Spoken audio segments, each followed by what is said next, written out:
সবাই এক এক করে চলে যেতেছে। আমার মতো কিন্তু একজন এতিম মানুষ এই মাদ্রাসায় আছে, পাবেল। সে অনেক ছোট, সে কোথায় যাবে বলতো?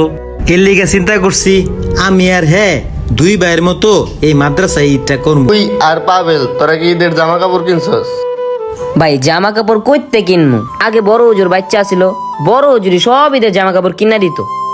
এখন তো বড় হুজুর 2 বছর আগে মারা গেছে।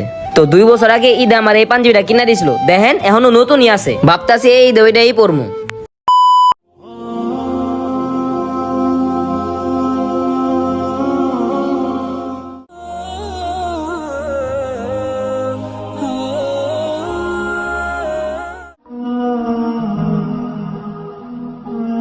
عما يتساءلون عن النبأ العظيم الذي هم فيه مختلفون كلا سيعلمون।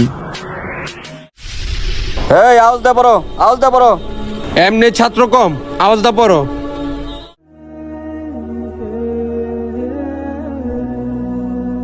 হুজুর, ঈদ তো হয়ে গেছে, ছুটি দিবেন কবে?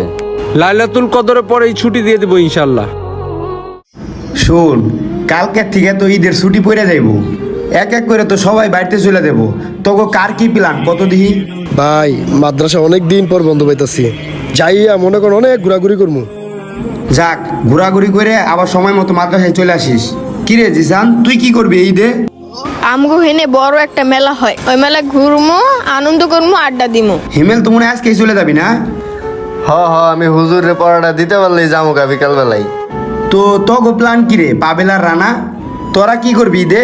তোরা তো জানোস ছোটবেলায় বড় হুজুরে এই মাদ্রাসায় আমগরে নিয়ে আসছিল।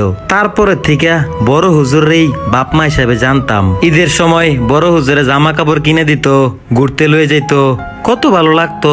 বড় হুজুরে মারা যাওয়ার পর থেকে আমরা গত 2 বছর ধইরা এই মাদ্রাসায় ঈদ করি। এখানেই যা পাই তাই খাই।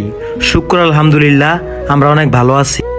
আরে যাক, মন খারাপ করিস না, কি আর করবি। তুই আর পাবেল তোরা কি ঈদের জামা কাপড় কিনছস? ভাই জামা কাপড় কইতে কিনমু? আগে বড় হুজুর বাচ্চা ছিল, বড় হুজুরই সব ঈদের জামা কাপড় কিনা দিত। এখন তো বড় হুজুর 2 বছর আগে মারা গেছে।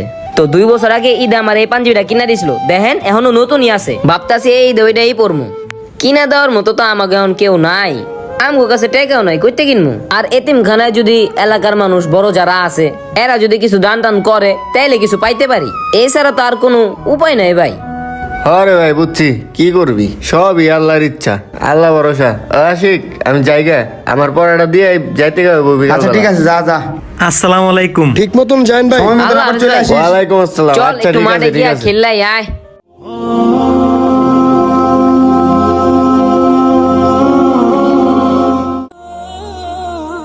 আসসালামু আলাইকুম, আমি জায়গা তাহলে বাড়িতে। আচ্ছা ঠিক আছে, তুমি যাও, আর ছুটি শেষ হলে তাড়াতাড়ি চলে আসো। ভালো আসি বুঝাই হুজুর, আসসালামু আলাইকুম। ওয়ালাইকুম আসসালাম। দেখে শুনে আচ্ছা, যাও। জায়গা তাহলে যা, তোরা যা, থাক। আচ্ছা, আপনিও ভালো থাকেন। যাক, অনেকদিন পর বাড়িতে যাইতেছি, ভালোই লাগতেছে। ওই তোরা কে কে বাইর যাবি? বেলা থাকতে তাড়াতাড়ি যা, এই ব্যাগটা গুছা, পরে সন্ধ্যা হয়ে গেলে কিন্তু যাইতে পারবি না, রাস্তাঘাটে অনেক বিপদ, ঈদের বাজার। আসসালামু আলাইকুম হুজুর, আমি বাইর যাম গা। ঠিক আছে তুই যা। কি রাশিক, তুই যাবি না? জি হুজুর, যাবো। বাসা তো কাছে, একটু পরে যাবো। রানার সাথে একটু কথা টথা বলি, তারপরে চলে যাবো। কি রে আশিক, সবাই দিয়ে বাইর চলে গেল গা, তুই দিয়ে আমার লোকে ঘুরঘুর করতাছস। তুই বাড়ি যাবি না? হ্যাঁ রে বন্ধু, ঘুরঘুর করতেছি, যাবো একটু পরেই। আমার বাসা তো কাছেই জানোস, তোর সাথে তো আর আজকে থেকে পড়তেছি না। তোরে সারা আমার যাইবার মন চাইতেছে না। আর আমি বাড়িতে গেলে তো আমার বাপ মায়ের পায়ে যাবো। তুই এখানে থাকলে কাউরে পাবি না, না তোর বাপরে পাবি না তোর মারে পাবি। এই জন্য আমি চাইতেছি এই ঈদে তুই আমার লগেই যাবি। হরে আশিক, এই দুনিয়াতে তো আমগো কেউ নাই, আমরা তো এতিম। তুই যদি এতিম হইতি তাহলে আমগো মনের কষ্টটা বুঝতি। যাক, ইনশাআল্লাহ এবার ঈদটা এই মাদ্রাসায় কইরালাম। আরে বেটা, তুই এনে একলা একলা ঈদ করবি? বাড়িতে আমার আব্বা আম্মা আছে, গেলে ভালো লাগবো, চল যাই। আমার তো মন চাই যাইতে, কিন্তু তোরা কি খেয়াল করছস মাদ্রাসার সবাই এক এক করে চলে যেতেছে। আমার মতো কিন্তু একজন এতিম মানুষ এই মাদ্রাসায় আছে, পাবেল। সে অনেক ছোট, সে কোথায় যাবে বলতো? এর লিগে চিন্তা করছি আমি আর দুই ভাইয়ের মতো এই মাদ্রাসায় ঈদটা করবো। আচ্ছা বন্ধু, আসরের নামাজের সময় হয়ে গেছে, নামাজটা পড়ে আমি বাড়ির দিকে যাবো গা। তাহলে সাবধানে ঈদ করিস, হ্যাঁ? আর আমি ঈদের পর তাড়াতাড়ি চলে আসবো, ঠিক আছে? যাই বন্ধু, আল্লাহ আল্লাহ হাফেজ। সবাই এক এক করে ঈদ করতে বাড়ি চলে গেল, সবার লাগে অনেক মন খারাপ লাগতাছে। আচ্ছা যাকগা, ঈদের পর তো আবার সবাই আই পড়বো। আল্লাহ আপনি সবাইকে সই সালামত রাখেন। না, ওর লেগে আমার একটু ভাল লাগতেছে না। আরে আশিক, কখন এলে তুমি? আসসালামু আলাইকুম আব্বা। ওয়ালাইকুম আসসালাম। কখন আইছো তুমি? এই তো আসছি, একটু আগে আসছি, এই মাত্র এখানে বসলাম আর কি। কি বাবা, তোর মন খারাপ কেন? আরে বাবা, তোমার জন্য মার্কেট মার্কেট সবকিছু করে রাখছি। আরো যদি কেনাকাটা করা লাগে বলবা, বাবা আছি না, আরো কিনে দিব। এগুলো না মন খারাপ করে না। না আব্বা, মূলত আমার মার্কেটের লিগে কোন মন খারাপ নাই। আমার একটা বন্ধু অনেক দিন ধরে মাদ্রাসায় পড়ি, এতিম, যাওয়ার কোনো জায়গা নাই। আমি ওরে বলছিলাম আমার বাসায় নিয়ে আসতাম, কিন্তু মাদ্রাসায় আরো একটা ছোট এতিম বাচ্চা আছে, ওর জন্যে আমার বন্ধুরা আসে নাই। এখন একজনকে নিয়ে আসলে আরেকজন তো মসজিদে এক হয়ে যাব। এই জন্যে আমি আপনার ভয়ে দুইজনরে আনতেও পারিনি। এই জন্য আমার খুব কষ্ট লাগতেছে। এই জন্যে আমার কাছে ঈদটা মনে হতেছে কিছু একটা নাই। ও আচ্ছা আচ্ছা, এই কারণে মন খারাপ। এটা কোনো কথা কইলা? তুমি আমার ছেলে, তুমি যদি আমার বাড়িতে ঈদ করতে পারো, দুইটা এতিম মানুষ, তাদের বাপ মা নাই, ওরা ঈদ করতে পারবে না? এটা কোনো কথা কইলা? চলো ওদেরকে নিয়ে আসি। আসো আসো আসো। ঠিক আছে, চলো বাবা, চলো। আমার আচ্ছা অনেক চলো ভালো বাবা, মাদ্রাসা লাগতেছে। থেকে নিয়ে আসি। ভাই, আপনার বন্ধু আশিক ভাই যে গেল, তেহে গো তো এনে বাড়ি আছে নিজে গো।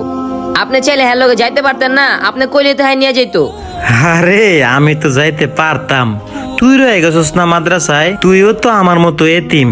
আমি তো এতিমের কষ্টটা বুঝি রে ভাই। আমি গেলে তো তুই একা হয়ে যাবি, এর লিগে চিন্তা করলাম দুই ভাই মিললে এক লোকে ঈদ করমু। তাছাড়া আমি তোর বড় না, আমি তো তোর বড় ভাই। না ভাই, সমস্যা নাই। আগের বারও তো আমরা এক লোক ঈদ করছি, এবারও এক লোক ঈদ পালন করুম।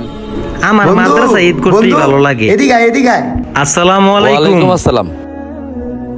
আঙ্কেল আসসালামু আলাইকুম, ভালো আছেন? ওয়ালাইকুম আসসালাম, আমি ভালো আছি। তুমি ভালো আছো বাবা? জি আলহামদুলিল্লাহ। আচ্ছা, আশিক বললো তোমরা নাকি বাড়ি করে যাবা না, বা তোমরা এতিম, যাওয়ার জায়গা নাই। আচ্ছা শোনো, এই নিয়ে মন খারাপ করতে হয় না। আর এতিম তো খারাপ কিছু না। আর এতিম কে ছিল জানো? আমাদের প্রিয় নবী হযরত মুহাম্মদ সাল্লাল্লাহু আলাইহি সাল্লাম, উনি নিজে এতিম ছিলেন। আর তোমরা যদি এতিম বিষয়টা নিয়ে কষ্ট পাও, তাহলে উনি নিজেই কষ্ট পাবে। এতিম নিয়ে তোমরা গর্ব করা উচিত যে তোমরা এতিম। আচ্ছা যাই হোক, আমারও তো বয়স হয়েছে, আমারও তো আব্বা মা নাই, আমি কি এতিম না বলো?